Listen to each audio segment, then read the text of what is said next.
Sabi po sa atin lahat, mga minamahal mga kapatid, at diretso na po tayo sa Bible study natin. Today is Tuesday, ito po ang ating JCLG Tuesday Online Bible Study, at ito po inyong likod, Pastor June Cortez from San Pablo City, Laguna. At purihin ng Panginoon, binabati ko po mga kapatid namin sa Jesus Christ the Living God World Outreach Ministries. At ganun din ang mga kapatid natin sa iba't ibang mga churches na nakakasama natin na nakikipag-aralan sa pamamagitan ng panonood ng recorded video na ito. Ito po ay live pero naka-record ito, no? At nagpapatuloy ito kahit tapos na, umiikot ito kung saan. And please don't forget to share this video, no? At paggamit tayo sa Panginoon sa pag-share ditong video teaching natin patungkol sa mga malalim na bagay na salita ng Panginoon. At don't forget to like this video rin, mga kapatid, para the more na nilalike natin ang video, sabi ng Facebook, the more na may mga nagko-comments, lalong ina-expand nila yung lawak ng naabot itong video. Ganun pala yun. So, purihin ng Panginoon. Hindi na po tayo pumasok doon sa intro na kanta natin kasi baka maka-copyright pa tayo. No? Diretso na tayo dito. So, purihin ng Panginoon. May wala pang tao pero may tao o wala. Patuloy na po tayo. Anyways, mamaya, nandyan sila. Pero, to save the time, let's start our Bible study. You know? So, purihin ng Panginoon. At this is part 3. No? Part 3 ng ating pong tinalakay na ang title natin dito ay Why It is Important to Pray. Bakit mahalaga ang tayo ay manalangin. No? Merong katanungan ako noon, ako'y bago pang mananampalataya, tinatanong ko, bakit kaya kailangan pang mag-pray, manalangin, samantalang alam naman ng Diyos yung ating mga pangangailangan, ano? Bakit hindi na lang niya tugunin tayo? O bago tayo ay humingi ay ibigay na ng Panginoon. Anyways, God is a good God. Yun ang katanungan ko, para saan yung prayer? At yan po ating sinasagot o pag-aaralan sa gabing ito. No?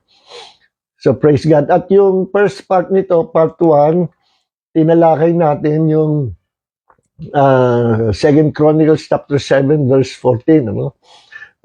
Na sinasabi, if my people who are called by my name humble themselves and pray and seek my face and turn from their wicked ways, then I will hear from heaven and I will forgive their sin and heal their land. No? 2 Chronicles chapter 7 verse 14. No? At ganun din, tinalakay natin yung Ezekiel chapter 22 verse 30 hanggang 31. I searched for a man among them who would build up the wall and stand in the gap before me for the land, so that I would not destroy it. But I found no one. Thus, I have poured out my indignation on them.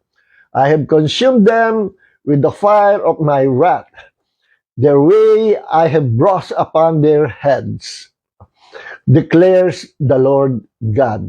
Okay, pinag-aralan na rin po natin yan. Hindi ko na po yan i-expound, no, to save the time. Yan yung part 1 natin. Then part 2, nag-focus tayo mahaba doon sa topic natin na God created man with free will and freedom to choose. Freedom to choose our destiny. God gave us the freedom to choose our destiny because we, as human being, tayo po ay free moral agent with freedom to choose. And there is power to choose. Meron pong kapangyarihan yung pagpili natin.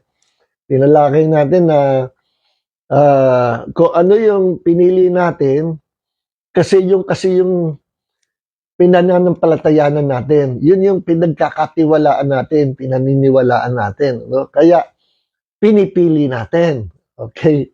Kagaya ng ginawa ni Adam and Eve na pinili nila kusa sumama kay Satanas. Nang ibig sabihin, nagbigay ng instruction ng Diyos na huwag kakainin yung forbidden fruit. Si Satanas naman ay kinumbinsi si Adam and Eve na kainin yung forbidden fruit. Ang nangyari, sinunod nila si Satanas. They chose to obey the devil. Why? Because they believed the word of the devil rather than the word of our Creator. So, iniwan nila ang Diyos, sumama sila kay Satanas, pinili nila. So, ganun din sa ating buhay, pananampalataya, kung ano yung pinipili natin kasi yun yung pinaniniwalaan natin. At kung ano yung pinaniniwalaan natin, alam nyo, yung sinasabi ko, there is power to choose. Or yung tinatawag natin, the power of choice. No? May power ang pagpili natin. Bakit? Kasi yun yung pinaniniwalaan natin. At sa Bible, sinasabi na mayroong kapangyarihan yung paniniwala natin. At kung ano yung paniniwala natin, yun ang ipahihintulot ng Diyos na mangyari. No? God will allow what you will allow. Tandaan po niyo yan. Totoo yan. God will allow what you will allow. Whether it is good or bad, blessing or curse, sa ikabubuti mo o sa ikapapahamak mo, ipahihintulot yan ng Diyos na mangyari kung yan ang pipiliin mo. Hindi pinapakaalman ng Diyos ang choices ng tao. Gagaya ni Adam and Eve, kayang-kayang pitikin ng Diyos sa kamay ni Adam and Eve yung forbidden fruit, pero hindi ginawa ng Diyos. Hanggang sa sila magkasala. Bakit? Kasi hindi pinapakaalman ng Diyos ang desisyon at ang pagpili ng tao. Because when God created man in His image and likeness with freedom to choose. No, we are not God, but God created us in His image and likeness. Ganun ang Diyos. Ang Diyos ay mayroong freedom to choose kung anong gusto niyang gawin. God is a sovereign God. At binigyan tayo ng Diyos ng karapatan din na pumili. Yun yung namana natin sa Diyos. Karapatan na pagpili. No? Yes, hindi pakikialaman ng Diyos yan. At ang maganda naman ito, alam nyo ba na ang mga anghel iba sa atin? No? O bago natin ipagpatuloy, mag-pray muna tayo. Ano? Heavenly Father, marami po salamat sa gabing ito sa aming Bible study. We are ready, our heart is ready to receive, to believe and receive your words. Ang choice namin is to believe and receive your words. Your word is life. Your word is light. Your word is full of wisdom, knowledge, understanding, and revelation. Your word is powerful, Lord. And in fact, your word created the universe into existence. At ngayong gabi, ang salita na yan, hindi nagbabago sa kapangyarihan. The Bible is the word of God. At mayroong kapangyarihan sa salita ng Diyos. It is alive, full of power, makapangyarihan, puno ng kapangyarihan at buhay ang salita ng Diyos. Sa gabi ito, Lord, Father God, anoint us with the fresh anointing of wisdom and revelation for the glory of the name of Jesus. Thank you, Holy Spirit, our teacher. All glory belongs to Jesus. Amen. Hallelujah. Tuloy tayo. Choices natin, may power po yan. At sa applications, ordinaryong pamumuhay natin, hindi alam ito na marami. Kung ano yung pinipili mo, yun yung pinaniniwalaan mo. At kung ano yung pinili mo, yun ang magkakatotoo sa buhay mo. Yes! Yun si Adam and Eve, pinili si Satanas. Yun, nagkatotoo. Satan became the God of this world. No? Pero hindi na siya Diyos ng mga anak ng Diyos. Ang Diyos natin, yung totoong Diyos na nasa langit. Creator of heavens and earth. Okay.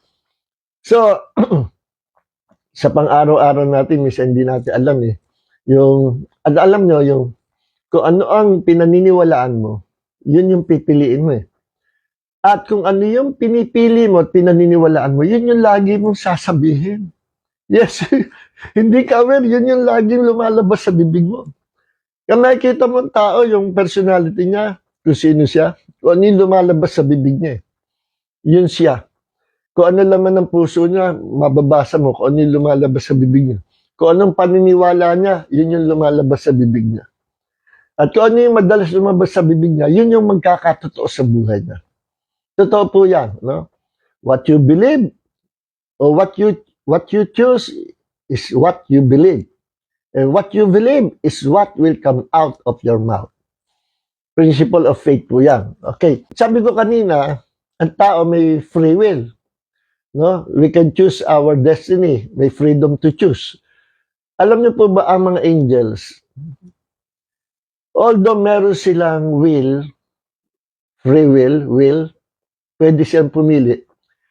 Pero hindi ito ipinagkaloob sa kanila ng Diyos na gamitin. Okay? Yes. Sapagkat the moment na gamitin nila yung sarili na lang kalooban, kapasyahan, kagustuhan,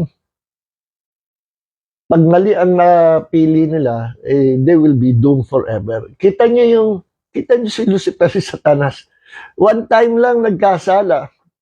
Pati yung idinamin niya, wanted ng mga angelic host sa langit. Hindi na sila makabalik sa Diyos hanggang ngayon. Walang kapatawaran. Kasi wala silang right, wala silang privilege, wala silang authority to choose their destiny. No? Ang pwede lang gawin ay sumunod sa salita ng Panginoon, sa utos sa Panginoon. They are messengers of God. Kaya yung meaning ng angels, messengers of God. Ginusto nila na humiwalay sa Diyos. Wala na silang forgiveness kahit kailan. They are doomed forever. Naghihintay sa kanila lake of fire. Dinadamay na lang nila ang mga tao ngayon. Pati yung mga 200 watchers, kung tawagin watchers, mga angels din po yun. They were fallen angels. Na ngayon, yung 200 binilanggo ng Diyos sa Tartarus, sa underworld, sa kadiliman. Nakatanikala sila doon. No?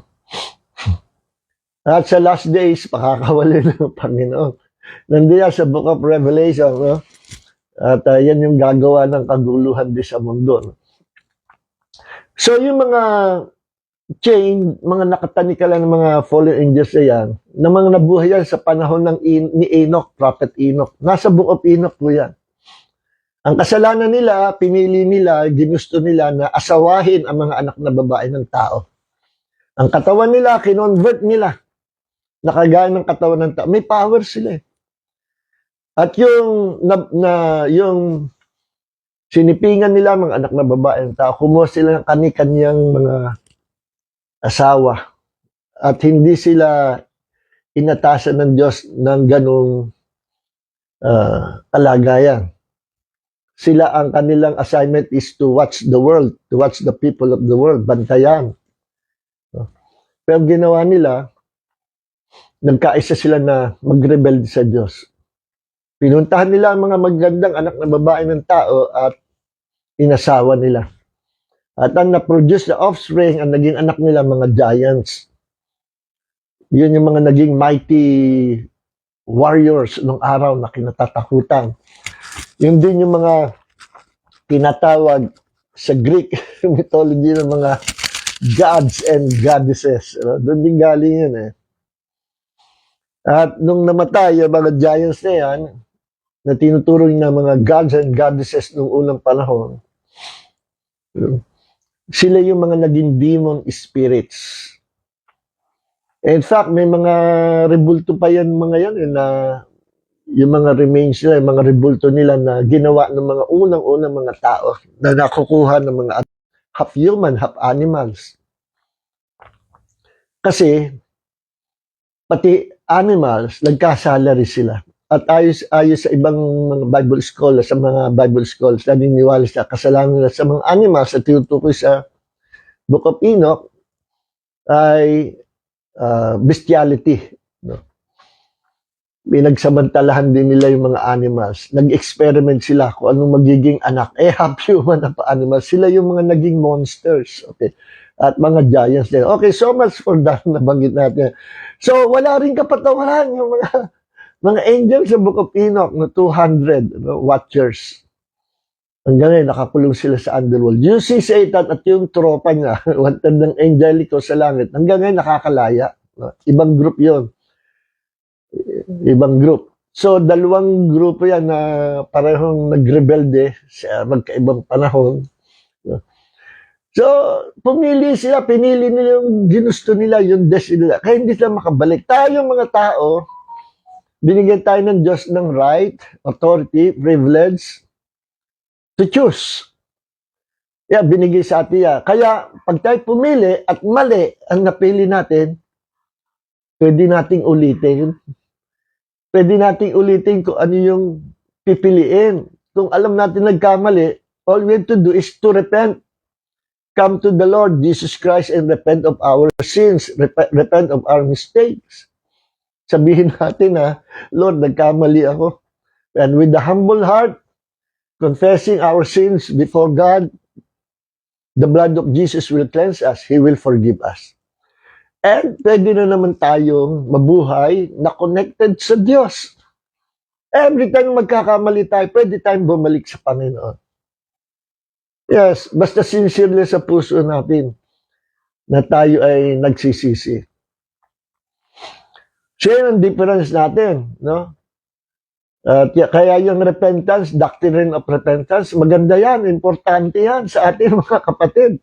No? Kasi yan yung safe, kumbaga sa aeroplano sasabog yung aeroplano Kailangan lumundag na yung mga pasahero o yung pilot. Sa anong para? Kailangan may parachute ka. Para pag baba mo sa lupa, hindi ka masasakay, hindi ka mamamatay. Yung repentance, parachute po natin yan Safety natin for our safety. Just in case magkamali tayo ng pili, pwede tayong bumalik sa Panginoon. Kaya nung si Cain, pinatay niya si Abel, sabi ng Panginoon, ba't mo pinatay yung kapatid?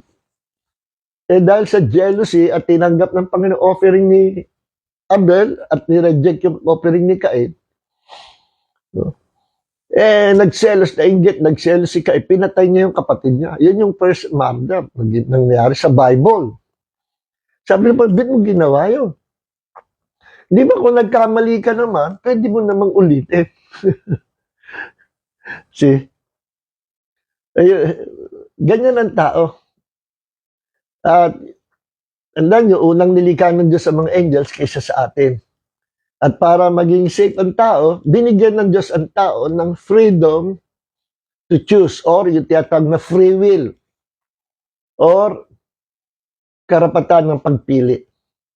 Ang mga angels naman, meron ding will, meron siya will, pero they are not free to use their will. Yun ang pagkakaiba. Sa atin, free will, kasi we have the freedom to choose kung anong gusto natin piliin. Okay? Kaya nga, para makakalas ka kay Satanas pumunta ka sa Diyos, piliin mo ang tagapagligtas, si Jesus. Makakabalik ka sa Panginoon. Okay? So much for that. No? So, tinalakay natin yung Ezekiel chapter 22 verse 30 hanggang 31. Sabi dito, I searched for a man among them who would build up a wall and stand in the gap before me for the land so that I would not destroy it, but I found no one. Thus I have poured out my indignation on them, and I have consumed them with the fire of my wrath. Their way I have brought upon their heads, declares the Lord. Nagagalit na Diyos sa kanyang bayan. Naghahanap ang Diyos ng kahit isang tao mo lang tatayo sa pagitan ng bayan ng Diyos, sa pagitan ng Diyos at ng bayan. I-represent niya yung bayan, yung kanyang bayan. Walang tumayo. Through intercessory prayer, walang tumayo. Man who would stand in the gap. Wala. Kaya sabi dito, dahil wala akong makita na namagitan, binus ko galit. Pinarusahan niya yung bayan. Ayaw ng Diyos gawin yun. Pero God is a just God. Hindi niya pwedeng konsintihin ang kasalanan. Okay, kaya yung dito pa lang sa Pasimba Part 1, nakikita natin na napaka-importante ng prayer, no? At ang Diyos naghihintay lagi na ang tao mananalangin. No? Kaya ang katanungan nga uli ay, bakit kailangan pa na manalangin? Why must we pray? Ito ang sagot, no? So sa Part 2, nag-concentrate tayo doon sa man is a free moral agent with freedom to choose, no? May free will tayo. Hindi ko natatalakayin yun, okay? At dito tayo sa Part 3. Why must we pray? Part 3. Why must we pray? No? Number 1, bakit tayo kailangan manalangin? Kasi alam na naman ang pangailangan natin. Alam niyo po ba, may karanasan ba kayo na hanggat hindi kayo nananalangin, hindi natugon ng Diyos? Totoo yun. Totoo yun. Na kapag ang tao hindi nanalangin, hindi kumikilos ang Panginoon. But once you pray, kikilos ang Panginoon. Pero to balance this teaching, kasi dalawang school of thought yan eh. Yung isa, kapag hindi ka nag-pray, hindi kikilos ang Diyos. Kahit anong gawin mo, pabaliblig na, hindi kikilos, hindi action ang Diyos. Ito namang another school of thought, no? Naniniwala sila na kahit hindi ka mag-pray, basta ginusto ng Diyos mangyayari because God is sovereign. Ang Diyos ang nakakaalam kung anong papangyayarihin niya. And whether you like it or not, pag ginusto ng Diyos, mangyayari. So doon naman, bumababa ang tinatawag na pananalangin. Parang nawawalan ng saysay. Ay, ganun ba? God is sovereign pala. Hindi na ako mag-pray. Siya lang pala ang masusunod. No? So, ganun yun. Kaya nagbabangga yung dalawang school of thought. Yung isa ay hindi kikilos ang Diyos, hindi ka nananalangin. Ito naman, kahit hindi ka mag-pray, kikilos ang Diyos kung gustuhin niya. So, nawawala saysay naman yung prayer. And to balance this two school of thought na ito, pinagsasama natin yan. Totoo naman yun. Totoo naman, may makaransan tayo na habang hindi pa natin pinagpe-pray, hindi pa dumarating yung answer. Maraming ganyang beses. At talaga naman ang Diyos hindi kumikilos unless you pray. Pero to balance it, ganito yan. Naka-experience na ba kayo na iniisip nyo yung pangangailangan mo, hindi mo pa nasasabi sa Panginoon. Then, eto na, kumakatok na yung answer. Biglang dumating. Ipagpe-pray ko pa lang, biglang dumating na yung answer. Nakakatuwa. Hindi mo pa na pagpe-pray, dumarating na yung answer. Paano nangyari yun? Talagang God is an answer God. Kahit hindi ka mag-pray, bibigay niya yung desire ng puso mo. Totoo. There were times na-experience natin yung gano'n. Di po ba? Na hindi ka nag-pray, iniisip, gusto ko yung gano'n. Hindi ka pa nag-pray. Parang desire mo, naisip mo, gusto ko yung gano'n. Sa akin, madalas mangyari yung gano'n. Pero dumarating, hindi ka pa nag-pray. And there were times naman na meron kang gustong-gusto, hindi po na pagpipray, wala rin. Then, when you begin to pray, biglang, eto na, nandiyan na yung answer. Immediately dumating yung answer when you pray. So, parehong totoo yan. No? To balance it, parehong totoo. Pero, dito sa pag-aaral natin ito, bibigyan natin ng emphasis na kailangan tayong mag-pray. Kasi ang Diyos, unless we pray, hindi kikilos ang Panginoon. May mga ganyang pangyayari na humihingi ang Diyos ng panalangin. Kagaya ng binanggit sa Ezekiel, yung binasa natin kanina, Ezekiel 22 verse 30 and 31. Ayaw ng Diyos na parusahan ng kanyang bayan. Ayaw ng Diyos na ibuhos niyang kanyang galit. Kaya naghahanap ang Diyos. Nagre-require siya ng taong tatayo sa pagitan ng Diyos at ng kanyang bayan para mamagitan at manalangin, ihingi ng tawad ang kanyang bayan. Pero wala kahit isa. Kaya dumating yung galit ng Diyos na tuloy. Binagsakan ng galit ng Diyos sa judgment yung kanyang bayan. Pero ayaw niyong gawin sana yun eh. Pero hindi kasi konsentidor ang Diyos, hindi kagaya ng tao.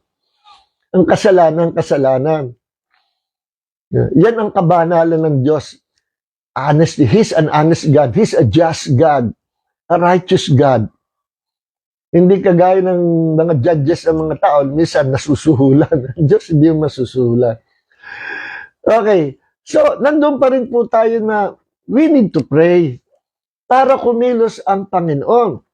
But we cannot deny na there were times na inisip mo pa lang, biglang dumating na yung answer. Alam nyo, ang nakikita ko, tinanong ko na yan sa Panginoon. Tinanong ko na yan. At ang kasagutan ng Panginoon, kasi you're always praying. Ahead of time, you're always praying. Bago mangyari, and because you are praying, babad ka sa pananalangin, babad ka sa presence ng Diyos, at lagi kang sumusunod sa Panginoon, meron kang obedient heart, meron kang humble heart, you're always ready to obey God, anytime, anywhere, any place, you're always talking to God, anytime, anywhere, any place, yun na yung buhay mo. Babad sa presence ng Diyos, puno ng panalangin, lagi sumusunod sa Diyos.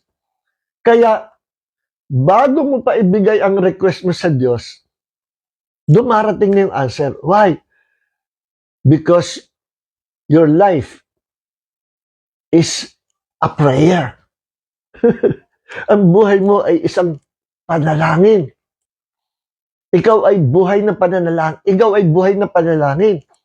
No? Hindi ka nga nagre-request, pero yung action mo, yung pamumuhay mo, yung karakter na nahubog ng Diyos, na sumusunod, nagsasabit sa Diyos, ay isang uri ng panalangin na hindi sinasambit ng bibig, pero nangungusap sa Diyos na nagsasabing, Lord, tapat po ako sa iyo.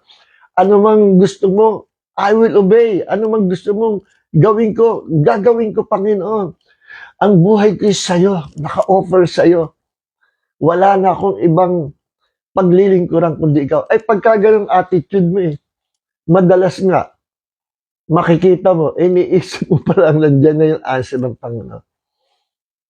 But sa ating pag-uusap, in general, pangkalahatan, nandoon pa rin tayo sa we must continue to pray para ang Diyos ay kumilos. Kasi hindi lahat tayo pare-pareho ng pananampalataya, hindi lahat tayo pare-pareho ng commitment sa Panginoon, hindi lahat tayo pare-pareho masunurin. Hindi lahat tayo ay kinalulugdan ng Diyos yung buhay kasi meron sa atin, babad nga sa panalangin or yung laging nananalangin, laging nasa prayer meeting, pero nakikipag-compromise pa rin sa sanlibutan. Yun ang difference. No? Kaya nga, once na nakita ka ng Diyos na hindi ka pala hingi, pero ang buhay mo naging kalugod-lugod sa Diyos. Magkakaroon ng mga pangyayari na magugulat ka. Hindi mo pa nahihingi sa Diyos, nandyan na yung answer. Bihira yung ganun din At maging sa mga manampalataya, bihira din yung ganun. Kasi, hindi lahat ay ganun ang commitment, ganun ang buhay ng paglilingkod sa Panginoon. And to understand this clearly, bigyan ko kayo isang ilustrasyon, no? Isang kwento. So, may isang pamilya, mag-asawa, may isang anak sila, na napakamasunurin, bata pa lang siya. No? 5 years old, napakamasunurin, napakabait na bata, kagiliw-giliw, malambing sa magulang, napakagalang. At lagi siya pinagmamasdan ng kanyang mga magulang. Natutuwa sila sa napakabait na bata ito. Then, nakita nila na yung kanilang anak na 5 years old ay tingin-tingin doon sa kapitbahay. Lagi nanonood sa kapitbahay, doon sa mga bata sa kapitbahay. Kasi nagbibisikleta sila. At laging, basta may nagbisikleta, lumalabas yung bata at naalo na nanonood sa bisikleta. Pero never na ni-request niya sa kanyang mga magulang yung bisikleta.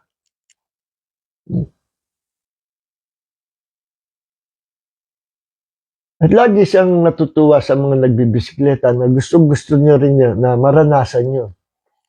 At nung makita siya ng kanyang nanay at tatay na laging natutuwa siya na pinapanood niya yung mga nagbibisikleta. Isang araw nag-usap yung mag-asawa. Yung anak natin, napakabait. At magalang, masunod, malambing sa atin. Pero never niyang humingi ng bisikleta, ano? Hindi siya humihingi. Nakagisnan niya na hindi sa palahingi. Pero kita natin, tuwan-tuwa siya. Doon sa mga nagbibisikleta. Gusto niya na maranasan. Surpresahin natin sa birthday. Ibili natin ng bisikleta. Okay, tama, maganda yung naisip mo, sabi ng wife na. Nagkasundo yung mag-isa. At nung birthday ng bata, dumating ang regalo, surprise, pinapikit, at then buksan mo na mata mo, nakapackage siya malaki, nung binuksan na yung bisikleta, tuwan-tuwa yung bata.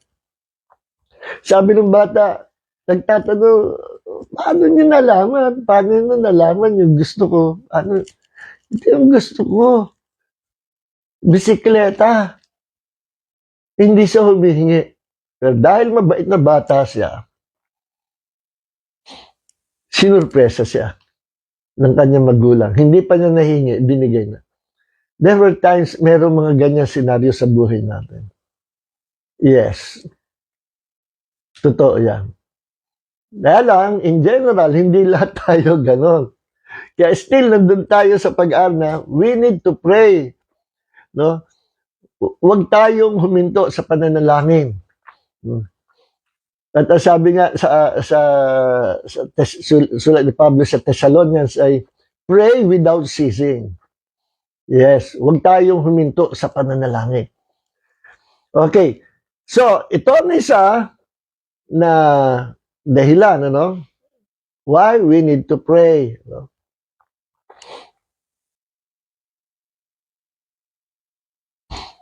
Binigyan tayo ng Diyos ng God gave man the authority, the right, the privilege to pray. No? May karapatan tayo. Bigay yan sa atin ng Diyos. Ayan sinasabi ng Panginoon, manalangin ka sa akin. Remind me. Paalalahanan mo ko.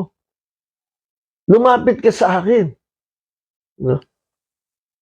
Kaya sabi ni Jesus, lahat na lumalapit sa akin, kailanman hindi ko itataboy. At basta nakita niya, kahit yung taong hindi karapat-dapat, pag nakita niya na nag-humble, nagpakababa, nahihipo ang Diyos, tinutugon din niya.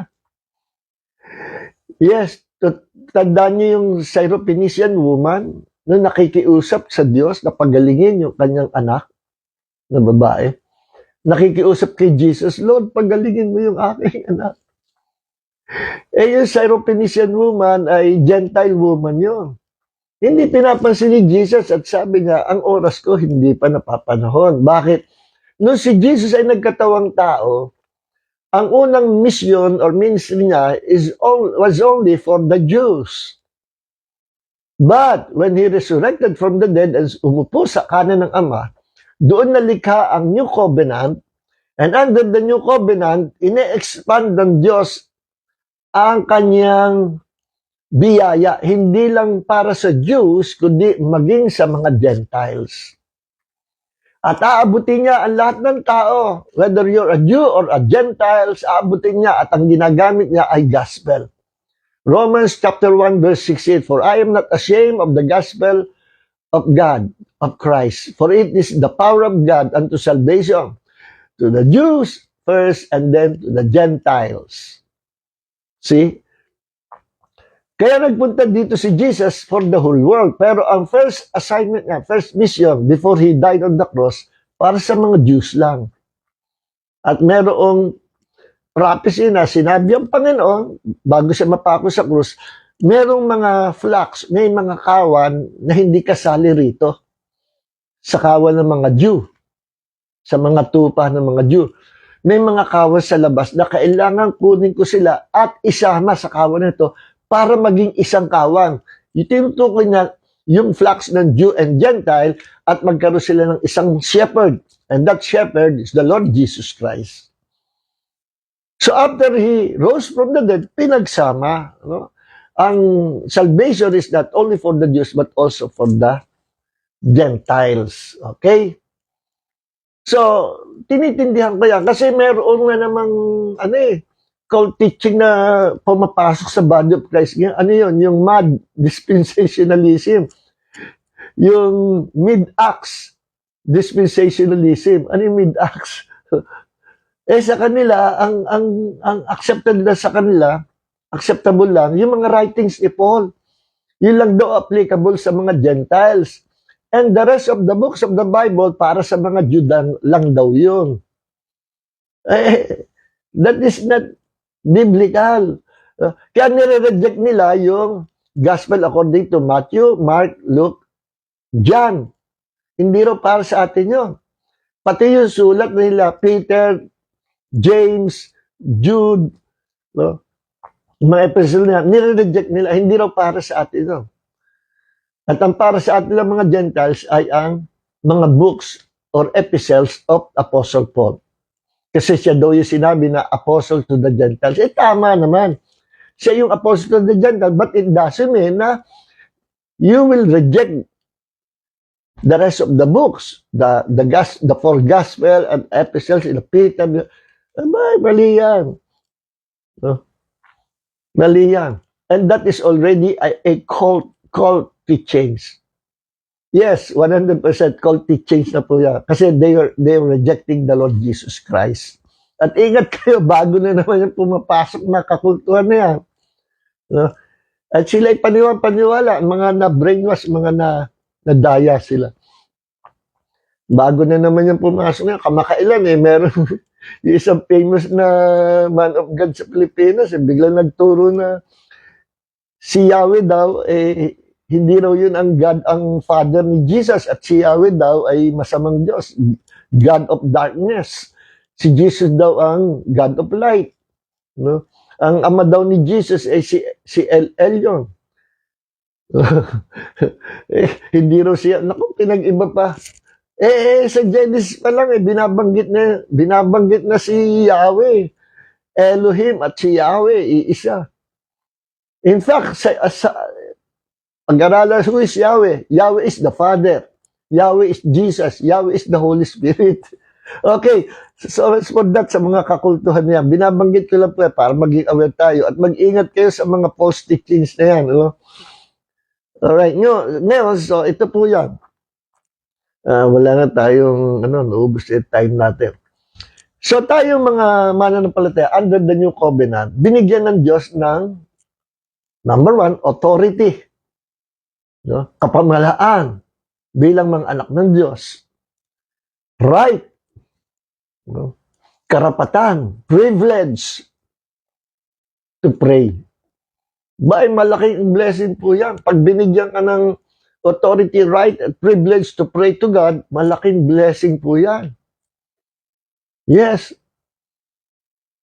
Malaking pagpapala. Isipin mo, magkakaroon ka ng karapatan tumawag sa Diyos. Kasi tayo, nung putol pa ang connection natin sa Diyos, hindi pa tayo mananampalataya.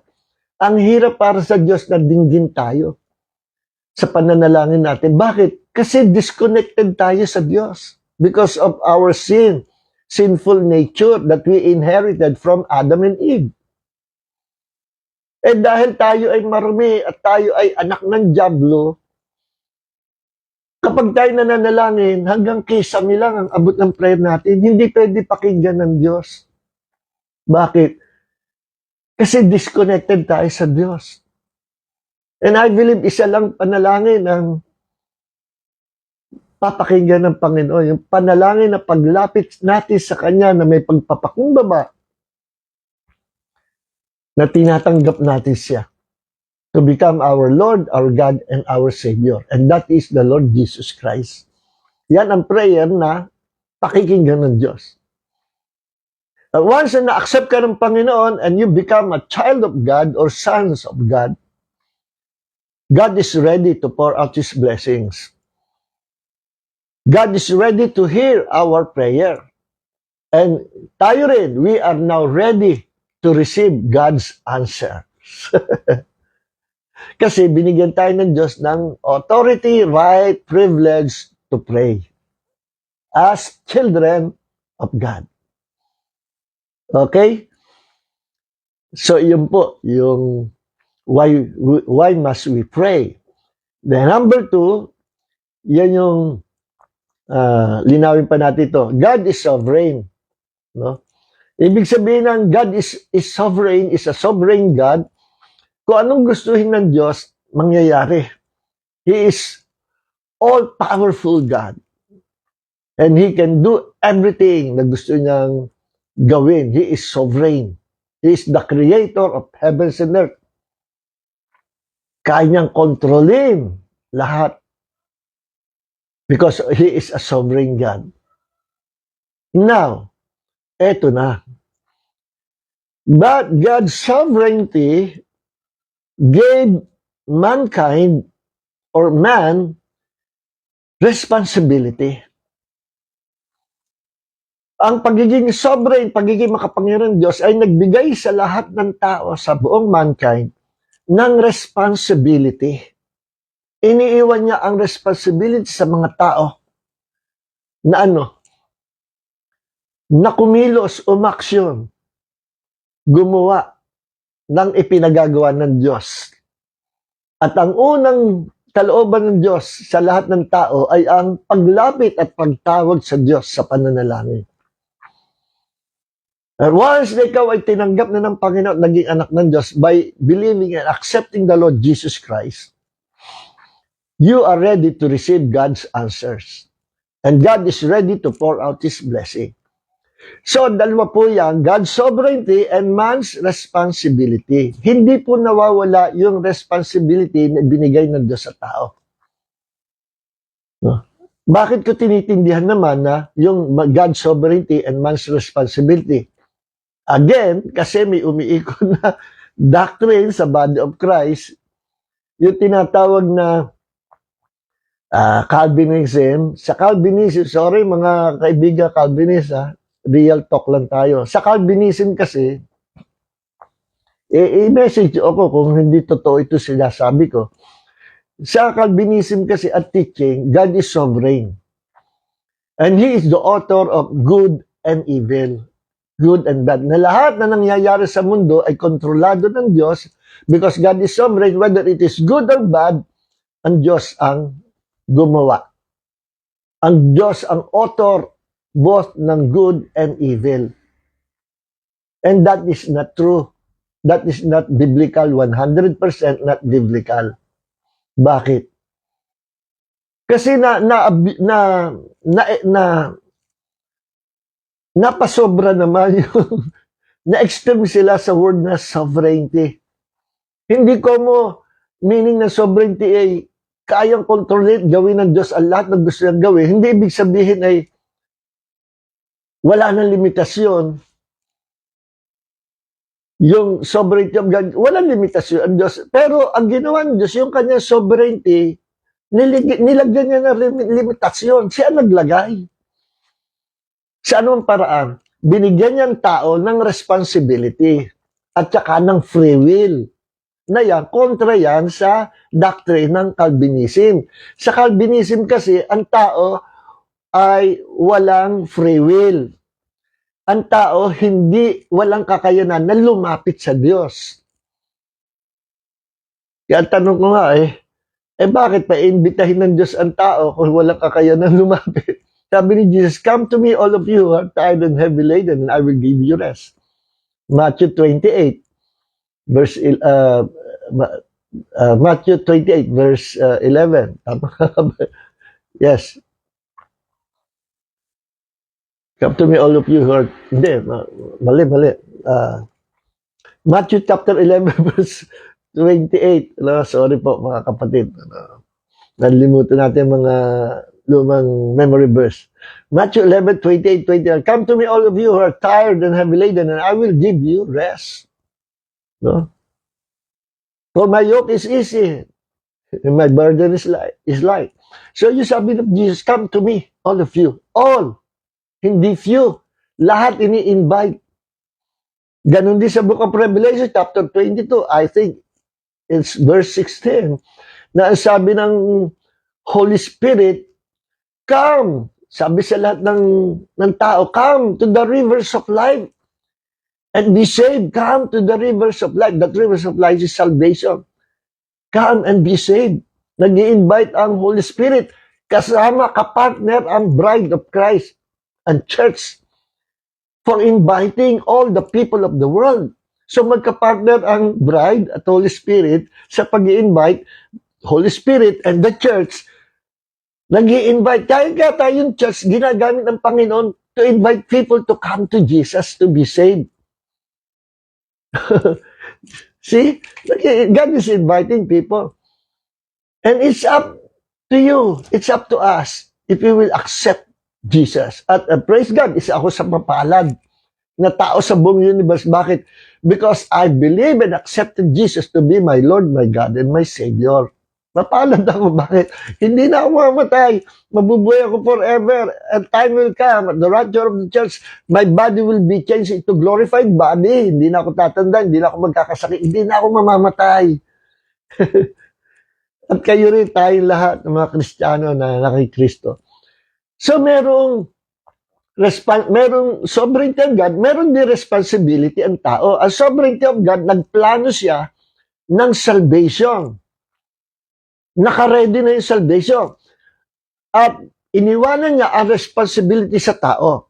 Kaya, magkapat niya, God's sovereignty and man's responsibility. Ang sovereignty ng Diyos, nagbigay ng kaligtasan. Tapos na, Jesus is our salvation.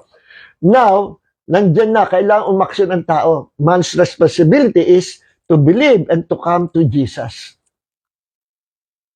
Yun ang balancing teaching ng God's sovereignty and man's responsibility. Sa Calvinism kasi, wala daw kakayanan na lumapit ang tao. At wala rin daw tayong kakayanan na gumawa ng kabutihan. Wrong. Again, bakit? Kahit yung mga pinakamasamang tao, marunong gumawa ng kabutihan. Yes. Yes. Kahit na yung mga corrupt na mga politisyan, marunong gumawa ng kabutihan. Kahit na yung mga corrupt na contractor, marunong gumawa ng kabutihan. Kahit na yung pinaka-evil na tao, marunong gumawa ng kabutihan. Pamisa-misan. Pero, ang sinasabi sa Bible ay ito, lahat ng kabutihang ginagawa ng taong wala pa sa Diyos, wala pa kay Kristo, parang maruming basahan lamang sa paningin ng Diyos. Gaano karumi yung basahan? Example, isang ketongin, nalalaglag ang kamay, nagdudugo, naglalaglag ang kamay, binalot ng bandage. Then, after, nung dugon-dugon at nagmanaknak na at bulok na yung bandage, tinanggal niya, inilibig sa lupa, iniwan doon, then after ilang months, hinukay niya at nilaglag niya. Nakabakat pa yung mga maruming mantsa ng dugo. Ganong karumi ang mabubuting gawa natin. Hiwalay pa tayo noon kay Kristo. Ano mang kabutihan gawin natin, wala. Sa paningin ng Diyos, parang ganong karumi. Pangalawang illustration. Excuse me to use this illustration. Yung mga kababayan, yung tawag dito, pag may menstrual problem, yung napkin, napupuno ng blood, then, ilibing mo yun sa lupa. After ilang months, tanggalin mo sa lupa, iladlad mo. Ganong karumi ang mga kabutihang ginagawa natin sa paningin ng Diyos without Christ. Kasi may sabi, hindi tayo marunong gumawa kabutihan. O ang lahat ng tao, marunong. Ang problem, hindi tatanggapin ng Diyos. Sa paningin ng Diyos, marumit, bulok na basahan. Ayun ang sinasabi ng Biblia. Pero huwag mo sasabihin, hindi tayo marunong gumawa, ang tao hindi marunong gumawa ng kabutihan. Hindi, marunong gumawa ng kabutihan. Hindi nga lang papasa sa Panginoon. Bulok na basahan ang katumbas niya. But once you are now in Christ, lahat ng gagawin mong kabutihan acceptable sa Panginoon, and you will receive the reward, your reward from the Lord. Pag nasa lahat na, may reward ka sa lahat ng gagawin mo. Basta yan ay for the glory of Jesus. Okay? So, ang problem sa Calvinism, ang tao daw hindi makakalapit sa Diyos, hindi rin makakagawa kabutihan. Kaya ang ginawa raw ng Diyos, namili ang Diyos ng taong gusto niyang iligtas. Ikaw gusto ko maligtas, ikaw gusto ko maligtas, ikaw ay ayoko sa'yo, ikaw gusto ko maligtas, ang Diyos namili. Hindi po namimili ang Diyos. Tao ang mamimili kung gusto niya ang Diyos. That's it. That's the Bible. Yes. Lahat ng tao gusto ng Diyos maligtas. 1 Timothy chapter 2 verse 4, for it is God's desire that all people be saved. Yes. Gusto ng Diyos lahat ng tao maligtas. Okay, so much for that. Nabanggit ko lang yun. Kasi ganun yun sa Calvinism kasi. Pero ang balanced teaching sa Bible, ito, God is sovereign. No? Nagbigay siya ng kaligtasan, and it's up to man. You're responsible sa sarili mo. Binigyan ka niya sa responsibility to believe and to come to Jesus. Once you come to Jesus and to believe Him and accept Him, tatanggapin ka ng Diyos. Our sovereign God will love you, will accept you, and will bless you, and will give you eternal life. Yan po ang Bible. Ngayon, pagdating sa prayer, ganun din. Merong God's sovereignty at merong man's responsibility. Naka-ready na ang answer ng Diyos. Alam ng Diyos ang pangangailangan natin. Naka-ready na yan. Nandyan na. Kumbaga sa umorder ka sa Lazada o sa Shopee o sa Temu, naka-ready na yung package. No? Ganyan yung sa Panginoon. Naka-ready na yung answer ng Diyos. All you have to do is to ask God to receive that package. Padala mo na, Panginoon. Lord, answer our prayer. Tumawag ka sa Panginoon sa panalangin. Then, i-release ng Diyos, because of your prayer, i-release ng Diyos yung answer niya. And you will be blessed. Dahil gusto ng Diyos, i-bless ka by answering your prayer. So, yun yung balance. God is sovereign. Nandiyan, makapangyarihan. He can do anything. Pero kailangang sabihin mo sa Kanya. Ask God. Kasi, prayer is partnership. Prayer is partnership. Kaya yun yung gusto ng Panginoon, no? Na lagi tayong lalapit sa Kanya bilang ating Ama. Pangatlo, kayo, halimbawa, may mga anak kayo. Gusto niyo ba, mga tatay, na ang inyong mga anak ay takot sa inyo lumapit? At ayaw lumapit sa inyo, takot sa inyo. Gusto niyo ba yung gano'n na gusto niyo akapin yung anak niyo, hindi niyo maakap, takot sa inyo? O ayaw lumapit sa inyo? Nakakalungkot. Pero kung anak niyo naman, lapit ng lapit sa iyo, lagi kang kinakausap, tuwa ka. No? Laging nagsasalita sa iyo, kahit pautol-utol, tuwa ka. Lalo mo siyang mamahalin, lalo mo i-demonstrate yung pagmamahal mo sa nakakatuwang bata. Ano bang gusto nitong laruan? I will give you everything kasi nakakatuwa ka, napakalambing mo, lagi mo kinakausap. Ganyan ang Diyos. At through prayer, nilalambingan natin ang ating Ama. God wants us to pray. God wants us to talk to Him every minute, every second, every day. Yan po ang ating Panginoon. Sapagkat nung nilikha ng Diyos ang tao, ang gusto ng Diyos sa tao, ang tao ay nilikha niya na may kakayanan to communicate with God and to fellowship with Him. Yan ang gusto ng Diyos sa tao. Communication and fellowship. And that happens through prayer. Yan ang dahilan kung bakit gusto ng Diyos, nire-require ng Diyos ang taong manalangin. Gusto ng Diyos ang tao lagi lalapit sa Kanya kasi mahal na mahal ng Diyos ang tao. Kita niyo sinabi ng Panginoon sa Jerusalem, no? Saan ba yun? Sa Matthew chapter 23, verse 37 and 38, sabi ni Jesus, umiiyak siya, umarap siya sa Jerusalem. Jerusalem, Jerusalem, who kills the prophets and stones those who are sent to her. How often I wanted to gather your children together, the way a hen gathers her chicks under her wings, and you were unwilling. Behold, your house is being left to you desolate.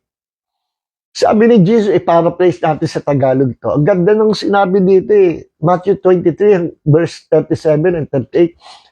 Sabi ni Jesus, i-paraphrase natin sa Tagalog. O Jerusalem, Jerusalem, kayo na mga sinasalbahin nyo, mga propeta, pinagpapatay nyo, mga propeta. Wala kayong gawin, kundi patayin ang mga sinusugo ko. Kayo na bumabato sa mga propeta, na sinugo ko, ayaw nyo tanggapin.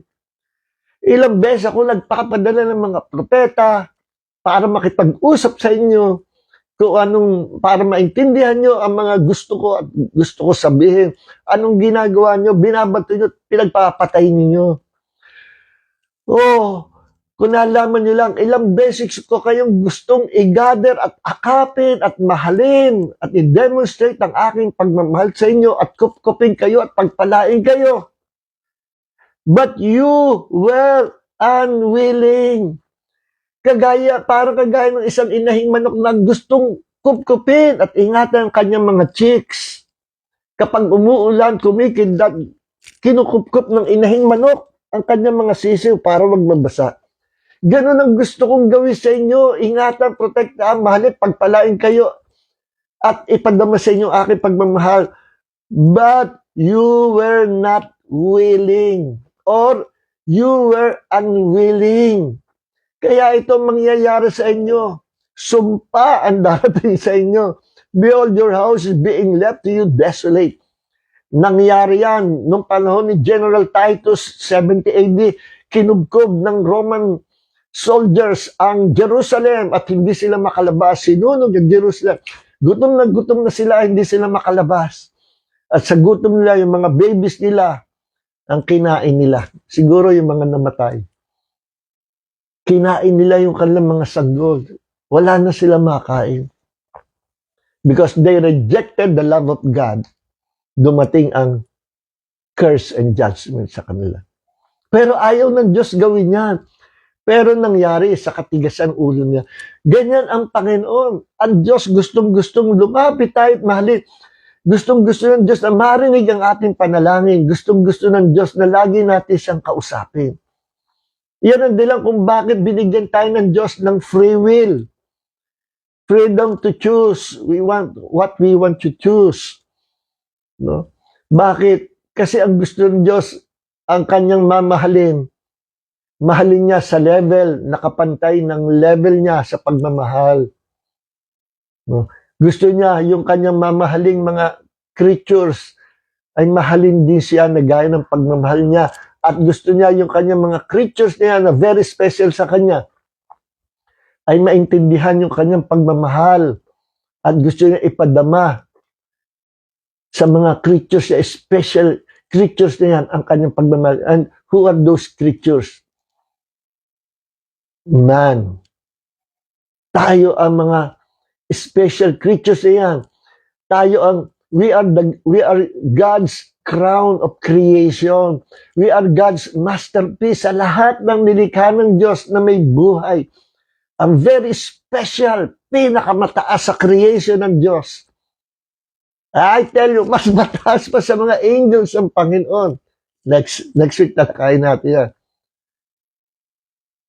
Our mankind, tayo mga tao, ang super pinakamaganda at pinaka-masterpiece sa kamay ng Diyos. Very special na. Kaya sabi nga sa Bible, yan Ang mga angels, they are ministering spirits ready to minister para sa ating pangangailangan. Inuutusan sila ng Diyos para sa atin. At sabi rin sa Bible na sa last days, tayo ang huhusga. We will judge angels. Yes. So kita nyo, ang mataas na kalagayan ng tao, ang nagpababalan sa atin ang kasalanan. Pero once you are in Christ, binabalikan ng Diyos sa original na kalagayan. Pumapangalwa tayo sa ating Diyos na lumikha sa atin. Because we are His children, we are His family. At ang gusto ng Panginoon, laging kinakausap siya. You can talk to God anywhere, any place. No? Wag nyo na orasan ang panalangin nyo. No. Ang pananalangin hindi na inoorasan. Anytime, anywhere, any place. Every minute, every seconds, we can talk, we can pray to God. Kahit sa isip lang. Yan ang gusto ng Panginoon. To be always in His presence. So hanggang dito na lang mga kapatid, tuloy natin next week sa Friday. So marami pa tayong tatalakayin. No?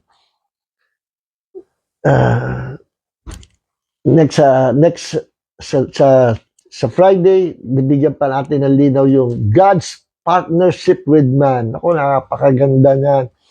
No, yung partnership ng Diyos. Pag naintindihan niyo po yan, ako, wala na kayong katatakutan, hindi kayo matatakot kay Satanas, hindi kayo matatakot sa problema, hindi kayo matatakot sa future. Bakit?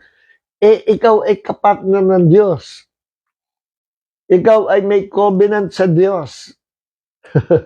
Okay, hallelujah. Heavenly Father, maraming salamat. Pagpalain mo ang lahat ng mga kapatid na nakasama namin sa Bible study nito. At dalangin po namin, Panginoon, na gamitin mo sila to share this teaching, to share this video, and to like this video. At umikot po ang video na ito sa iba pang lugar, Panginoon, para mapagyaman ang body of Christ sa knowledge, sa revelations, sa wisdom, pagkakaloob mo sa iyo pong katawan. Maraming po salamat sa gabi ito. And I declare healing to those who are sick in the name of the Lord Jesus Christ. Be healed in Jesus' name.